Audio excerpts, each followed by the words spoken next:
Pour le deuxième jour consécutif, des Iraniens sont descendus dans les rues pour protester contre l'annonce d'une hausse du prix de l'essence. Et les autorités iraniennes ont fait savoir qu'elles n'étaient pas prêtes à voir ce mouvement prendre de l'ampleur. Celles-ci menacent les manifestants, les avertissant que les éléments perturbateurs feraient l'objet d'une réponse policière et judiciaire forte.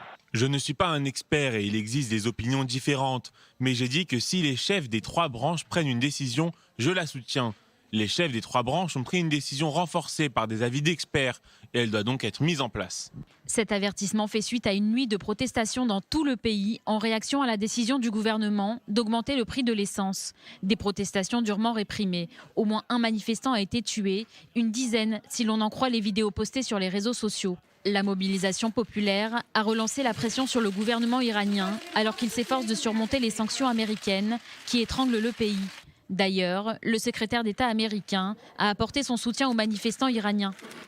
Après 40 ans de tyrannie, le peuple fier iranien ne reste plus silencieux au sujet des abus de son gouvernement.